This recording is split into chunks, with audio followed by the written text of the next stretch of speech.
हमारा जो मेन मकसद है वो मंगला डैम को बचाना है। जो लहरिया पुल है वो बिल्कुल टूटने वाला है और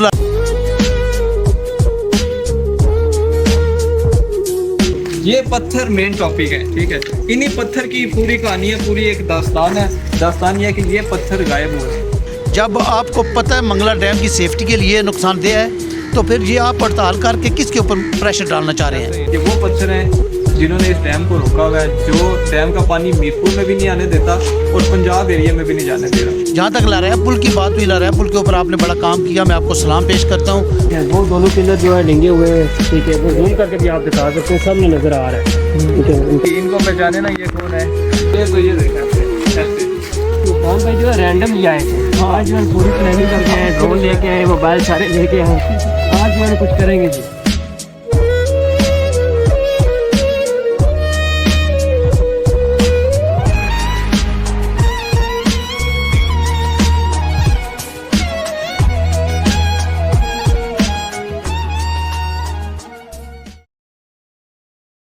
अच्छा जी, इनको पहचाने ना ये कौन है?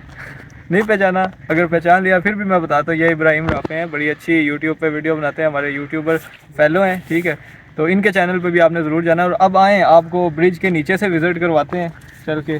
मेरे साथ एक और हस्ती मौजूद है जो हमारी काफ़ी वीडियोज़ में नहीं आए बड़े दिनों से, अब्दुल्ला। तो इसको आप लाजमी मिस कर रहे होंगे, कर रहे थे या नहीं कर रहे थे, ये लाजमी आपने बताना है। तो आज हैं, आप आपको नीचे लेके चलते हैं। इब्राहिम भाई काफ़ी देर से आए हुए लगता है, मैं काफ़ी टाइम से आया, वो बस एंजॉय कर रहे हैं, एंजॉय कर रहे हैं। आ जाए जी। वैसे मैं लास्ट टाइम भी इधर से गया था, लेकिन कुछ व्यूवर्स से उन्होंने शिकायत की कि आपने सही से दिखाया नहीं है पुल, ठीक है, क्योंकि मेरे पास वो कैमरा मैंने उस टाइम दूसरा यूज़ किया था, एक्शन 4, उसमें जूम वगैरह नहीं होता ना, जूम नहीं होता, तो इस वजह से जो है ना आपने दूर दूर से दिखाया है। ऐसा ही है। तो अभी आज आपको आज फ़ोन से मैं दिखाऊंगा और प्रॉपर दिखाऊंगा। उस दिन यशान भाई जो है रैंडम ही आए थे, हाँ। आज जो है पूरी प्लानिंग करके आए, ड्रोन लेके आए, मोबाइल सारे लेके आए, आज जो है कुछ करेंगे जी। आज क्या उस दिन मुझे रास्ता ही नहीं मिला, मैं उधर से नीचे हूँ, आपको पता है, इधर से नीचे इस दफ़ा तो मुझे चलो बाद में पता चल गया था वापसी से, उस दिन बिल्कुल ही रास्ता नहीं।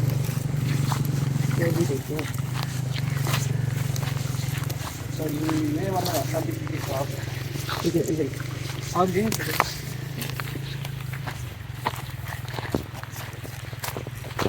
इब्राहिम भाई, मैं आपको और अपने व्यूवर्स को एक बात सच बताऊं, मैं आज भी यहाँ से गाड़ी लेके आया हूँ ना, तो मुझे डर लग रहा है। पूरी गाड़ी जो है ना, पूरा पुल जो है ऐसे था, जैसे इस तरह पता चल रहा है कि जलवा आ गया।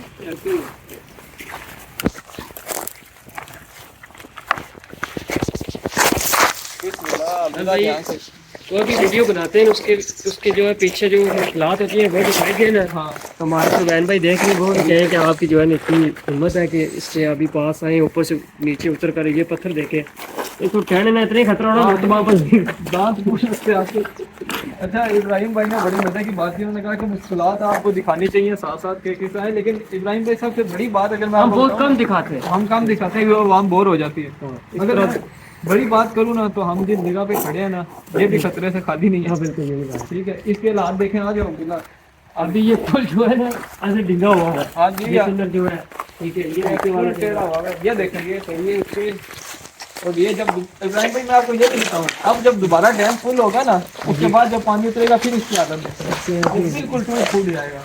ठीक है, वो दोनों पिलर जो है डिंगे हुए हैं, ठीक है, वो जूम करके भी आप दिखा सकते हैं, सामने नजर आ रहा है, ठीक है, इनका लेवल आउट हुआ है, इसका जो है देखें, इसका चेक करें। ये तो ये देखा ऐसे ऐसे ऐसे, तो अगर इस तरफ पे और ज़्यादा वजन पड़ता रहा एक टाइम आता है कि और यू नो कि जब पानी आता है ना ज़्यादा फॉर्म में, उसके साथ छोटे छोटे कंकर होते हैं। मैंने ज्योग्राफिया एक मेरा सब्जेक्ट था, तो बीएससी में मैंने वो पढ़ा था, उसमें छोटे कंकर जो होते हैं, कंकर होते हैं, वो इतना प्रेशर बिल्ड करते हैं ना, पानी के साथ इतना प्रेशर देते हैं कि बड़ी से बड़ी हैवी से हैवी चीज़ जो है ना वो अपने साथ ले चलते हैं, और फिर वो एक सैलाब की शक्ल होती है। मतलब सैलाब में ऐसा एक कॉन्सेप्ट होता है। तो अगर इसको इस पिलर को अब्दुल्ला अगर दिखाओ, तो इसको अगर रगड़ लगती रहेगी ना, तो मुझे नहीं लगता ये और 1-2 साल जो है ना निकालेगा। 2 साल ही नेक्स्ट जो पानी आएगा ना उसके साथ ही चला जाएगा। दूसरा ये है कि ये ऐसी जगह यहाँ पर हम स्टेबल खड़े नहीं हो सकते, ऐसे ही पत्थर है ना, पत्थर है, ठीक है, स्लिपरी पत्थर है, तो इसके ऊपर हम खड़े नहीं हो सकते, कभी ऐसे तो कभी ऐसे होंगे। हाँ जी। और आपको जो सबसे इम्पोर्टेंट अपडेट मैं दूँ, जो ये पुल है ना, बेसिकली ये मुद्दा नहीं है इस पूरे टॉपिक का, ठीक है। ये पुल तो चलो एम ही एक हाईलाइट हो गया ना, ये चीज़, ये जो पत्थर है जो आप देख रहे हैं, अब्दुल्ला ये दिखाओ, ये पत्थर मेन टॉपिक है, ठीक है।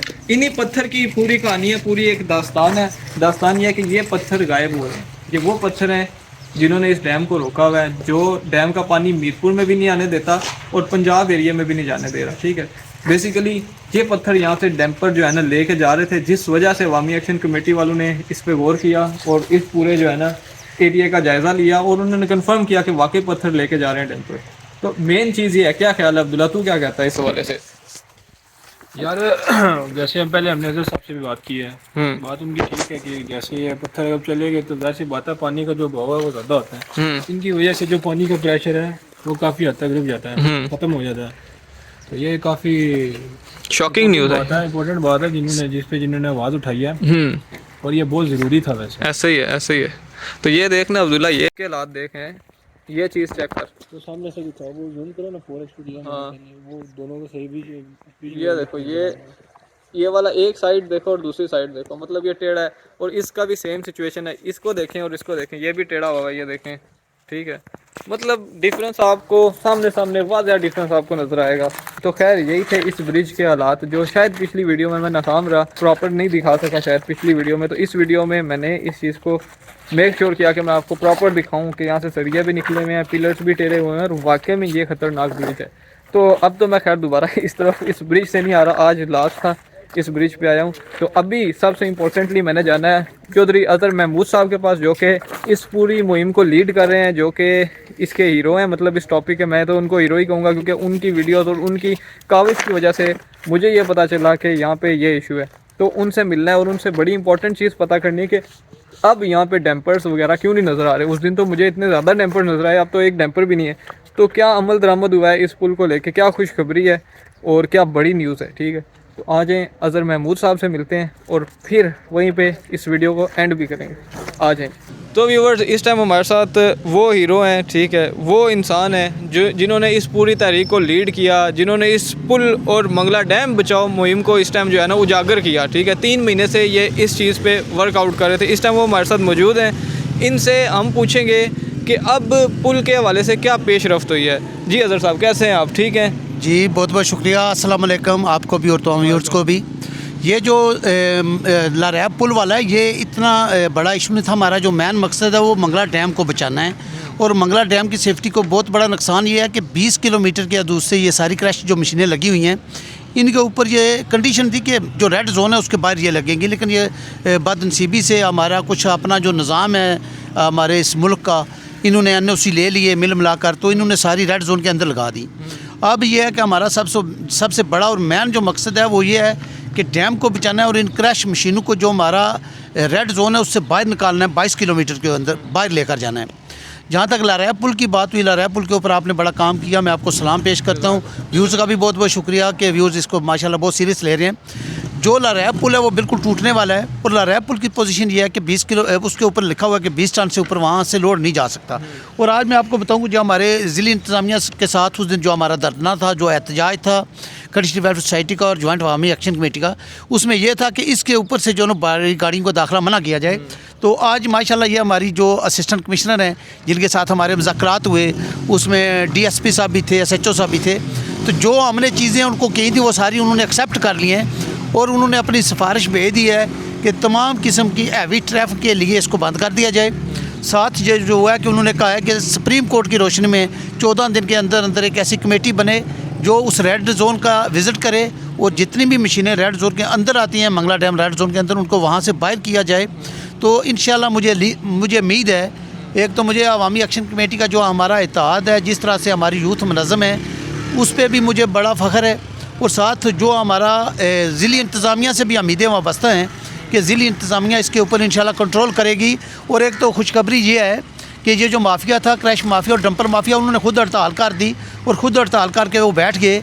बात देखें यह है कि अगर आपकी हड़ताल मुनासिब बनती है सिर्फ इस सूरत में कि अगर आप काम कानून के अंदर रहकर कर रहे हैं, अगर किसी को नुकसान नहीं है, जब आप सारा काम गैर कानूनी कर रहे हैं, जब आपको पता है मंगला डैम की सेफ्टी के लिए नुकसानदेह है, तो फिर ये आप हड़ताल करके किसके ऊपर प्रेशर डालना चाह रहे हैं? ऐसे ही। तो व्यूवर्स, आपको एक चीज़ हम क्लियर कर दें, बज़ाहिर तो ये पुल वाला मामला लग रहा है, लेकिन इसके पीछे एक बड़ा मामला था, वो ये था कि मंगला डैम बचाओ। ठीक है, सबसे असल में जो हमने ये शुरू की थी तारीख, ये मंगला डैम बचाओ तारीख का नाम है। अब मंगला डैम तारीख के अंदर जो चीज़ें आती हैं उसमें ये लारैब वाला पुल भी आ गया, उसमें हमारी जो मंगला से लेकर जातला की ये जो रोड है वो आ गई। और उस सबसे बढ़कर ये जिस जगह आप बैठे हुए हैं, आप महसूस करेंगे कि जो इन्वायरमेंट है, जो माहौल हमारा इतना ख़राब हो चुका है कि क्रैश मशीनें जहाँ लगती हैं, ये दिखाना थोड़ा। अच्छा, जो क्रैश मशीनें लगती हैं उस पूरे एरिया को आलूदा कर देती हैं। और ये कंडीशन होती है कि आबादी से बाहर लगाया जाए इनको। काफ़ी डस्ट है यहाँ, काफ़ी डस्ट जो आपको इस वक्त महसूस कर रहे हैं वो क्रैश मशीनों की वजह, वो मीरपुर में नहीं है। चूँकि सारी क्रैश मशीनें जहाँ हैं तो ये डस्ट उनकी है और इसकी वजह से हर बंदा बीमार है। हमारे जो बहुत सारे लोग हैं वो किडनी के मरीज़ बन चुके हैं। तो ये काफ़ी चीज़ें हैं जो इस वजह से नुकसान पहुँच रहा है हमको, और ये चीज़ें हम साथ साथ हाईलाइट भी करते रहेंगे। और इंशाल्लाह सबसे पहले तो मैं अपने जो हमारे यूट्यूबर्स हैं, जो हमारे मीडिया टीम है, उनका भी मैं शुक्रिया अदा करता हूँ कि आप एक बड़े काज के ऊपर काम कर रहे हैं। ये छोटा काज नहीं है। आप इंसानियत को बचाने के लिए, आप इंसानियत को एक साफ़ सुथरा माहौल देने के लिए काम कर रहे हैं। ये लारैब वाला पुल उसका एक छोटा सा मैं ये समझता हूँ कि एलिमेंट है। जो चीज़ें बड़ी हैं वो हमारा माहौल है, वो हमारा मंगला डैम है, उसको बचाना हमने। अच्छा अजहर साहब, ये जो आपने जिस मसले पे आपने ना आवाज़ उठाई है ना, ये कोई छोटा मोटा नहीं है। ठीक है, इस पे आपको कोई थ्रेट्स या कोई ऐसी धमकी वाली कॉल्स या कुछ इस तरह का? देखें, बहुत सारे लोगों ने, चूँकि एक बहुत बड़ा माफिया है, मैं एक सोशल वर्कर हूँ, तकरीबन 25 साल से यही काम करता हूँ, लेकिन जो मेरे सामने है वो इतना तगड़ा माफिया है, इतना तगड़ा माफिया है। थ्रेट्स बेशुमार थी, कोई लोगों का, दोस्तों का प्रेशर भी था, कुछ मिल मिलाकर बैठ जाते हैं, डील भी कर लें, वो भी सारी चीज़ें हुई। लेकिन बात यह है कि थ्रेट अगर बंदा ले लेता है फिर वो नाकाम हो जाता है। मैं यूथ के लिए एक मैसेज ज़रूर छोड़ूंगा कि आप जब खड़े हो जाते हैं ना अपने एक समूह इरादे के साथ, फिर आगे जितना भी बड़ा माफिया हो, जितने भी तगड़े लोग हों जो कानून की खिलाफ वर्जी करते हैं, उनके पाँव के नीचे ज़मीन नहीं होती, वो हवा में उड़ रहे होते हैं। तो इसलिए यूथ को चाहिए कि खड़े हो जाएं अपने हकूक़ के लिए, और ये ना देखें ये कितने तगड़े हैं। आप तगड़े हैं, आप हक पे हैं, जो बंदा हक पे है वो तगड़ा है। अच्छा अजहर साहब, अगर फ़र्ज़ कर लीजिए 14 दिन या 20 दिन के बाद भी अमल दरामद नहीं शुरू होती, या फिर उसी तरह रूटीन से वही चीज़ें आ रही, ठीक है, तो फिर क्या अगला लाए? देखें, हमारा सीधा साधा एक ही मंशूर है कि अगर इसके ऊपर ये अमल दरामद करेंगे तो ठीक है, अगर नहीं करेंगे, अब तो ये बाई लाज भी उन्होंने बता दिया है कि इस एरिया से जो भी इस तरह का क्रैश निकलेगा, अगर कहीं जाता है तो उसको हम अनलोड करेंगे और जुर्माना भी करेंगे। दूसरा बात यह है कि अगर ये नहीं करेंगे तो मैं इसको सुप्रीम कोर्ट के हद तक भी लेकर जाना चाहता हूँ।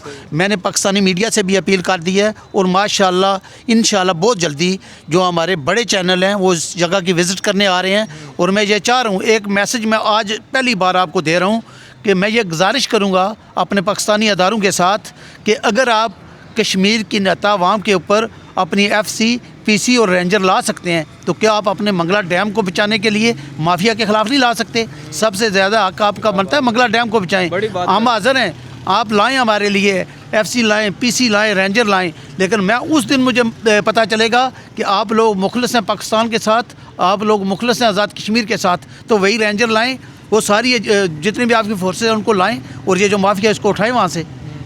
क्या बात है, क्या बात है। आपने सुनी ये सारी बातें, ठीक है, इन्होंने नोटिस वगैरह भी आपको दिखाए अजहर साहब ने, और एक बहुत बड़ी एंड पे बात भी कर दी। तो खैर यही थी आज की वीडियो, यही था आज का पैगाम यूथ के लिए भी और पूरी मीरपुर के अवाम के लिए भी, इंक्लूडिंग पाकिस्तानी इदारे, ठीक है, उन सब के लिए ये पैगाम था।